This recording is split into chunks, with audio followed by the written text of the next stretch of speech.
অসময়ের বৃষ্টিতে বিস্তীর্ণ অঞ্চলে ক্ষতিগ্রস্ত ধান চাষ। ব্যাপক ক্ষতির আশঙ্কায় মাথায় হাত দক্ষিণ চব্বিশ পরগনার কুলতলি ব্লকের কৃষকদের। অসময়ের বৃষ্টিতে প্রভাব পড়েছে ধান চাষে। বেশিরভাগ জায়গায় ধান তোলার সময় হয়ে গেছে। এর মধ্যেই আচমকা বৃষ্টিতে দক্ষিণ চব্বিশ পরগনার কুলতলি ব্লকের বিস্তীর্ণ অঞ্চলের ধান চাষ ক্ষতিগ্রস্ত হয়েছে। অনেকের কেটে রাখা ধানও জমিতে নষ্ট হয়ে গেছে বৃষ্টির জন্য। ব্যাপক ক্ষতির আশঙ্কায় ঘুম উড়েছে কৃষকদের। ধান শুয়ে পড়ে ক্ষতি হবে না, কলা বড় বড় এত বড় কলা হয়ে গেছে। এই যে বৃষ্টি হচ্ছে তো ক্ষতি তো হবে, ধান চাষে প্রচুর ক্ষতি হবে।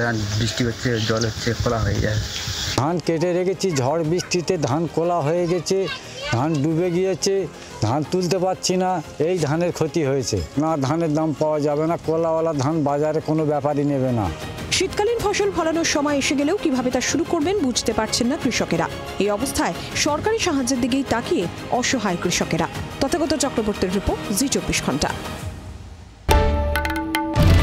বাংলার আওয়াজ, বাঙালির আবেগ, জি 24 ঘন্টা।